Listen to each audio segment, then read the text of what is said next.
Assalamualaikum warahmatullahi wabarakatuh.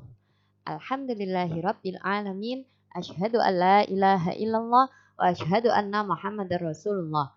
Allahumma shalli ala sayyidina Muhammad wa ala ali sayyidina Muhammad. Apa kabar anak-anakku? Semoga kalian tetap dalam keadaan sehat dan selalu semangat dalam belajar. Jangan malas ya.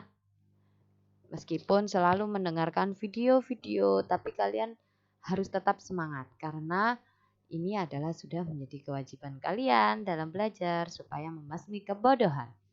Oke, hari ini Ustazah akan membantu kalian dalam belajar tentang Al-Quran Hadis. Minggu lalu sudah Ustazah jelaskan ya tentang surah An-Nas.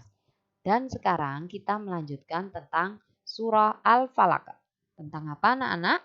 Tentang surah Al-Falaq. Di dalam surah Al-Falaq ini nanti Ustazah akan menjelaskan tentang identitas surah Al-Falaq, lafal surah Al-Falaq, terjemah surah Al-Falaq, dan isi kandungan surah Al-Falaq. Yang pertama adalah identitas surah Al-Falaq. Nah, ini dia identitas surah Al-Falaq. Seperti minggu lalu, surah An-Nas juga ada identitasnya, yaitu berupa lagu. Dan kali ini juga akan berupa lagu. Pasti kalian senang kan kalau berupa lagu, karena sangat memudahkan kalian dalam belajar. Oke, dilanjut ya. Surah Al-Falaq menggunakan nada potong bebek angsa. Ini dia liriknya. Nah, oke. Al-Falaq pakai nada potong bebek angsa. Sebelumnya kita bernyanyi potong bebek angsa dulu ya. Gimana sih coba lagunya potong bebek angsa? Kalian pasti sudah tahu ya. Potong bebek angsa, angsa dikuali. Mama minta dangsa, dangsa 4 kali. Sorong ke kanan, sorong ke kiri. La la la la la la la la la. Sekarang kita masuk ke Al-Falaq. Potong bebek angsa, angsa dikuali. Al-Falaq artinya itu waktu subuh. Turun di kota Mekah disebut Makkiyah. 5 ayatnya sesudah Al-Fil. Urutan suratnya 113. Mohon perlindungan di waktu malam dari kejahatan dan sifat dengki. Coba lagi ya. Al-Falaq artinya itu waktu subuh. Turun di kota Mekah disebut Makkiyah. 5 ayatnya sesudah Al-Fil. Urutan suratnya 113. Mohon perlindungan di waktu malam dari kejahatan dan sifat dengki. Oke, itu dia lagunya. Gimana? Sudah bisa apa belum anak-anak? Lagunya tentang Al-Falaq menggunakan nada potong bebek angsa. Sekali lagi Ustazah beri contoh ya, kalian perhatikan baik-baik. Al-Falaq artinya itu waktu subuh. Turun di kota Mekah disebut Makkiyah. 5 ayatnya sesudah Al-Fil. Urutan suratnya 113. Mohon perlindungan di waktu malam dari kejahatan dan sifat dengki. Jadi Al-Falaq itu artinya adalah waktu subuh. Di waktu subuh. Kemudian surah Al-Falaq terdiri dari 5 ayat dan diturunkan sesudah surah Al-Fil. Surah Al-Falaq diturunkan di kota Mekah, maka disebut surah Makkiyah. Urutan surahnya di dalam Al-Quran yaitu ke-113. Untuk apa surah Al-Falaq diturunkan? Supaya kita mohon perlindungan di waktu malam kepada Allah. Karena di waktu malam banyak kejahatan dan sifat dengki. Sifat dengki ini bukan hanya di waktu malam ya. Bisa juga kapanpun dan dimanapun. Pagi, siang, sore. Karena sifat dengki itu sifat yang melekat pada diri manusia yang tidak baik, sifat tercela. Oke, dilanjut. Pelajaran berikutnya kita akan membahas lafal surah Al-Falaq. Ini lafalnya juga sudah sering sekali kalian baca ketika kalian sholat, kalian mengaji, kalian akan tidur, yang biasanya baca doa ketika tidur. Nah, ini juga sering kalian baca. Sudah sering kalian ucapkan juga surah Al-Falaq ini. Ini dia ayatnya. Ustazah beri contoh ya. A'udzu billahi minasyaitonir rajim. Bismillahirrahmanirrahim. Qul a'udzu birabbil falaq. Min syarri ma khalaq. 2 ayat. Lanjut ayat ketiga. Wa min syarri ghasiqin idza waqab. Wa min syarrin naffasati fil uqad.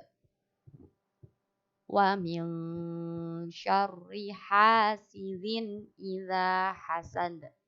Itu dia lafal surah Al-Falaq. Kita lanjut tentang terjemah surah Al-Falaq.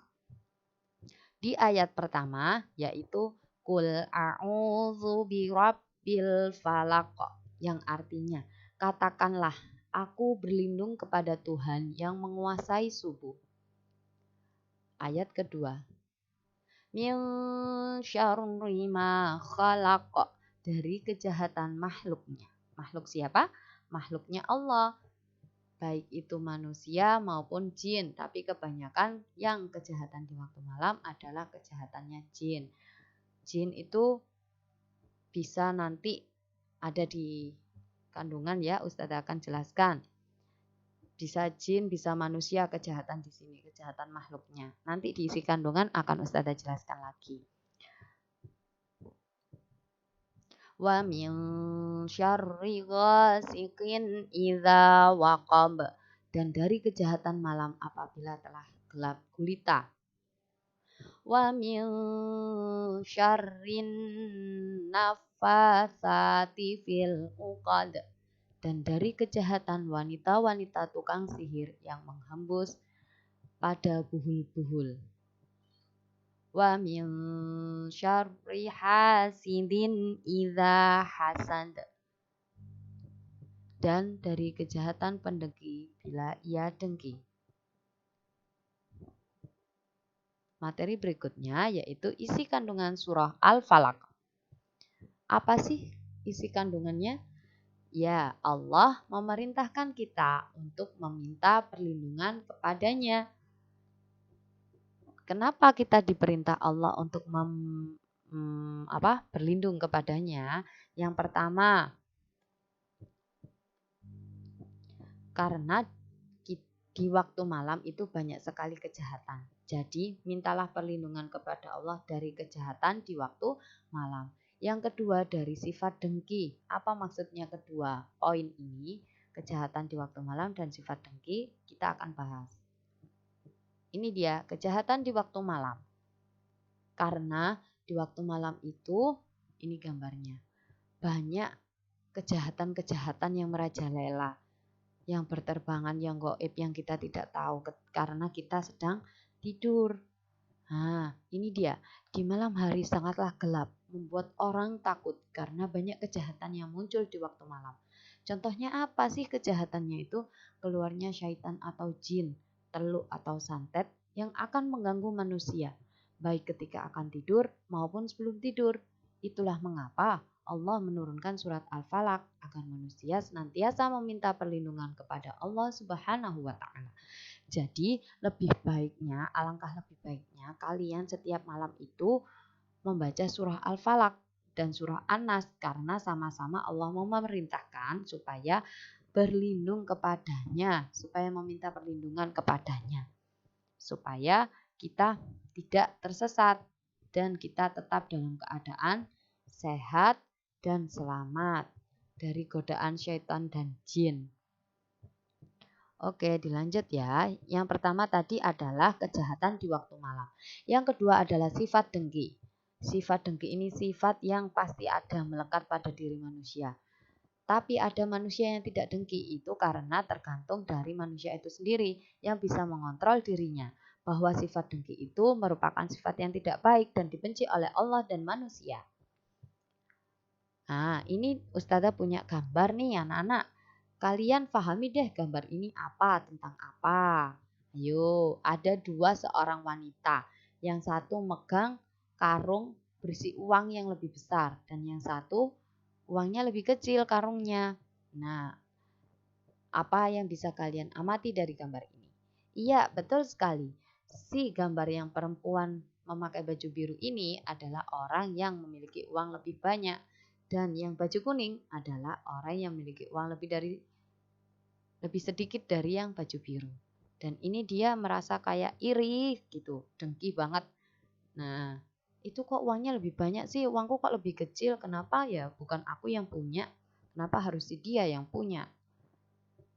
Kalau aku bisa punya uang sebanyak itu, pasti aku bisa beli apapun yang aku inginkan. Nah, si baju kuning itu mengucapkan dalam hatinya seperti itu. Dia dengki, dia iri. Kenapa kok bukan aku ya yang memiliki uang sebanyak itu? Nah, itu nggak boleh anak-anak. Karena itu adalah sifat yang tercela. Sifat yang tidak baik karena tidak suka melihat orang lain mendapatkan kenikmatan yang lebih daripada dirinya. Ini Ustazah memiliki catatan yang penting untuk kalian ingat, kalian catat. Yang pertama, dengki termasuk sifat tercela. Dengki merupakan sifat tercela. Kemudian, dengki itu penyakit hati yang iri terhadap seseorang yang mendapatkan kenikmatan. Jadi, dengki itu merupakan sifat iri hati yang gak senang ketika ada temannya mendapat kenikmatan yang lebih daripada dirinya. Kemudian Allah membenci perbuatan dengki. Dan yang paling penting, orang dengki itu amalnya akan sia-sia. Jadi percuma dia melakukan amalan-amalan baik apapun, semisal menolong teman, terus mengaji, terus hal-hal baik lainnya dilakukan. Tapi ia memiliki rasa dengki di dalam hatinya, maka amalnya akan sia-sia. Orang dengki amalnya akan sia-sia.